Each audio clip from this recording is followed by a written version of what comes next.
It's 2010. You're in Zurich. Former FIFA president Sepp Blatter is about to announce who will get the honour of hosting the next World Cup. Millions of sphincters across the world pucker in anticipation as he pulls the slip of paper out of his envelope. The tasteful thickness of it. The colour? That's bone. And there, written front and centre in Romalian type, is the word Qatar. The Qataris went apeshit, and the rest of the world felt like they'd just spunked a few million quid with absolutely nothing to show for it. See, for the majority of countries, it's not just an honour to host the World Cup. It's also about the money it attracts in investments, new jobs, tourism, the ability to sell a warm pint of Foster's for £15, and being front and centre on the world stage as over 3 billion people tune in to see how good you made the football pitch. So, how did the Qataris secure the World Cup hosting privileges? As someone who really isn't at all interested in football, I figured it was just some form of lottery system. Countries would submit their request, get entered into a draw, and just drawn out of a hat. But I should have expected more corruption, what with this being football. So it turns out the answer here boils down to this. They paid for it. See, a massive part of hosting rights comes down to just how much you're willing to pay. Just to give you an idea, Australia spent over $40 million on their efforts, only to be wiped out in the very first round of voting. Although, to be fair, 40 million Australian dollars is about £15. So, since Qatar has a football team that had to Google what a football was before their first World Cup game, we can assume that their massive amounts of wealth had something to do with their selection. There is, of course, speculation as to what went on behind closed doors with FIFA, but nothing has yet been proven fact. You know, in the same way that it hasn't been proven that Shane Dawson fucked a cat, even though Shane Dawson definitely fucked a cat. Tensions were high with commentators across the world. About the World Cup, not Shane Dawson fucking a cat, which he definitely did. Coupled with the fact that the decision was made to push the World Cup back into the winter in order to avoid literal deaths, this adversely affected other leagues across Europe and further upset the football community. Apparently FIFA and the Qatari government are willing to draw the line at causing the death of multi-millionaire footballers. It's progress of a kind, I suppose.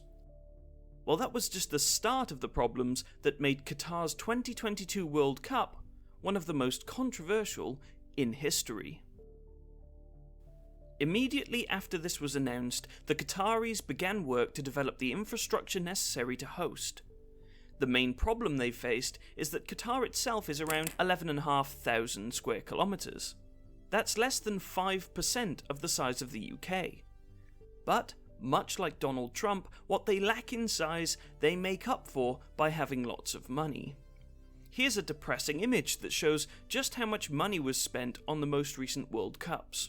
Qatar has spent $220 billion US. That's billion with a B. If you want to know more about how money and, frankly, corruption has led to Qatar winning the World Cup vote, there's a fantastic video by Johnny Harris you can watch called How Qatar Bought the World Cup. It's on screen now, go ahead and watch it, it really is a masterpiece. So, you've secured the World Cup vote. What next? Now, it's simply the case of just building the infrastructure necessary to accommodate the largest sporting event the world has ever seen. The main problem here is that Qatar is fucking tiny. And not just from a landmass perspective, but their population is a total of around 3 million. Only 300,000 of which are Qataris, the rest being expatriates. These expats are largely present due to the country's main source of wealth, oil.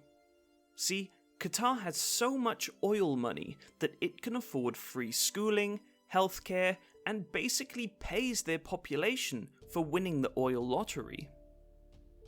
So what we have here is a distinct lack of working class men and women who can be employed to do the work as laid out by the Qatari government.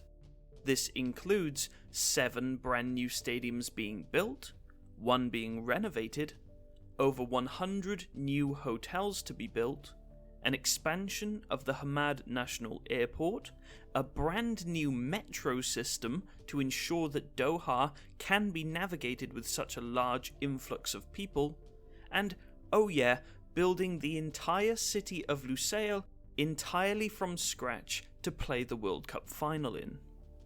So what do you do if you have a very small workforce, a very tight time frame, and more money than 2 entire Jeff Bezoses? Well, much like Jeff Bezos, you would exploit the cheap labour from desperate poor people, of course. Please note, I will be showing images and clips throughout this next section of the conditions and accommodations that the workers had to live with during their time in Qatar. It's fucking awful, and there are dozens of interviews of people exposing just how fucking awful the employers are and how fucking awful the kafala system is in Qatar. With the majority of migrant labourers coming from India, Nepal, Bangladesh, Pakistan and Sri Lanka, the promise of good wages for those that look to provide their families with a better life was something you literally could not afford to pass up. However, in order to secure a position in the workforce, it was standard practice for them to have to pay a large recruitment fee.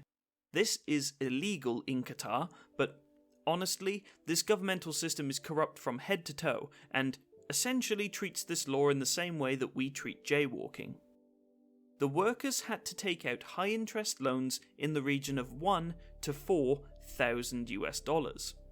They were told that the expenses would be reimbursed on arrival by their sponsors, but this was clearly total bollocks. Instead, the workers would be underpaid, exploited, forced to work far beyond what labour standards would allow, and the employers even hid the workers from the monitoring processes put in place to protect them. As a result, the death toll on migrant workers during the preparations for the World Cup are estimated to be around 6,700. In contrast, London's 2012 Olympics saw 1 worker death, and South Africa's hosting of the World Cup in 2010 saw 2. It's worth noting that this figure doesn't include those who died upon returning to their home countries with illnesses that are commonly caused by exposure to extreme heat with low quantity and quality of drinking water available. As you may have seen on the TV, the stance against Qatar has devolved in the mainstream to just wearing stripy rainbow hats to the games. Sure, we're supporting their every move by flying from Gatwick to Doha, buying tickets to the games, staying in their hotels, and paying for their alcohol-free Fosters, but I'm wearing a rainbow watch strap. What more do you want me to do?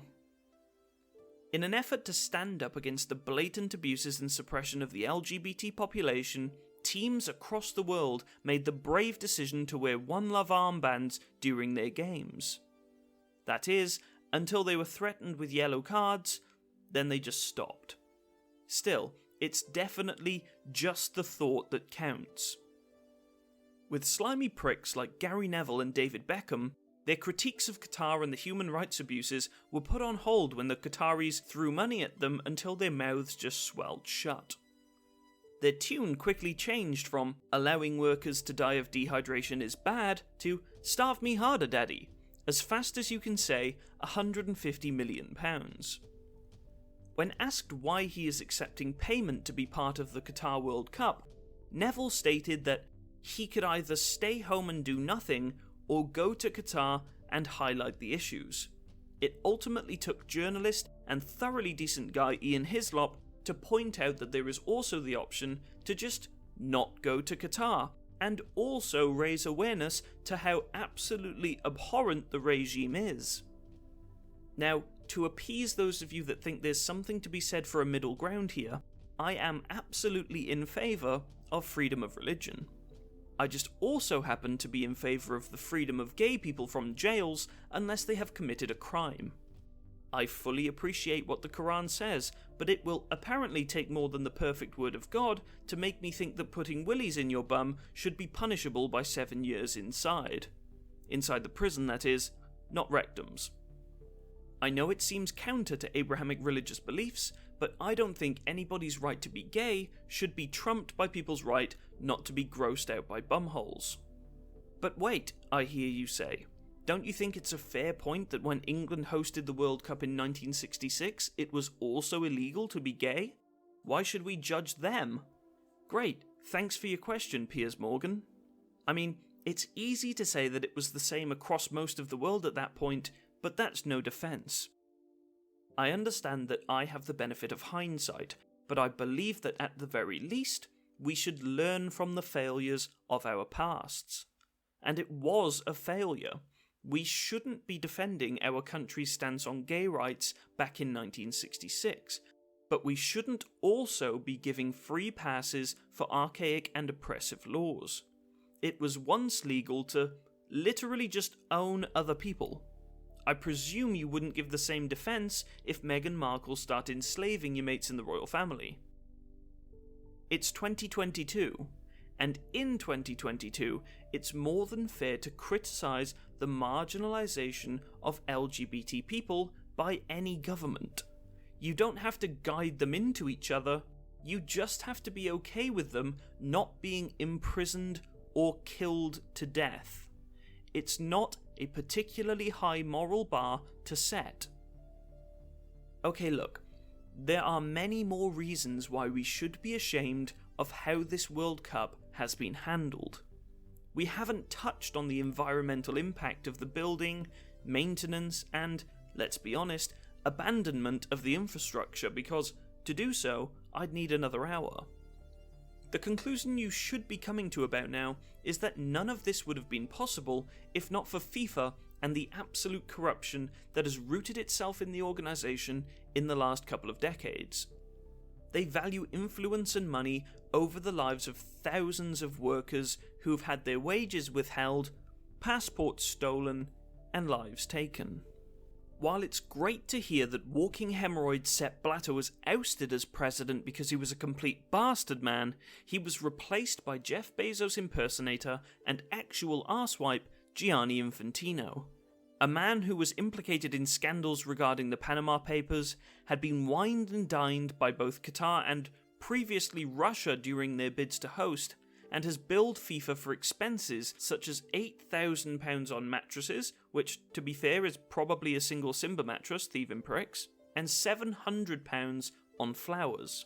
I've no idea what kind of flowers cost £700, maybe they were the ones from Anaconda 2 that make you live forever or something.